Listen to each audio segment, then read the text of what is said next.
জয় মা দুর্গা। যদি আপনার জন্মছকে কুষ্টিতে রাহু দ্বিতীয় স্থানে অবস্থান করে, সেই ক্ষেত্রে তোতলামি জাতীয় একটা রোগ সৃষ্টি হয়। এই তোতলামি এমন একটা সমস্যা যার কারণে আমরা মানব সমাজে হাসির পাত্র হয়ে উঠি। আপনি যদি এই সমস্যায় জর্জরিত থাকেন, দেখবেন আপনি ৫ জন ১০ জন মানুষের মধ্যে কথোপকথন করার সময় আপনার কথাটা বিপরীত প্রান্তে লোকটি বুঝতে পারবে না, অথবা ভুল ব্যাখ্যা করবে, অথবা সে হেসে ফেলবে। তাই এই সমস্যা রোধ করার জন্য আমি আজকের এই ভিডিওটি বানাচ্ছি। এই সমস্যার দুটো সমাধানের পদ্ধতি আপনাদের সামনে আমি শেয়ার করছি।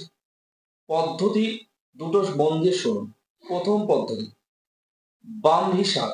এই ব্রাহ্মী শাক, এই শাকের যদি রস প্রতিদিন সকালে আপনি খান খালি পেটে, তাহলে আপনার সমস্যা সমাধান হবে।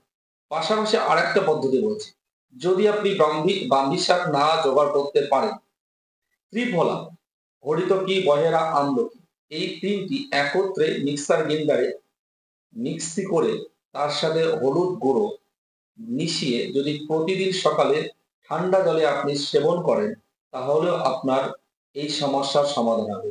এটি করুন। জয় মা দুর্গা।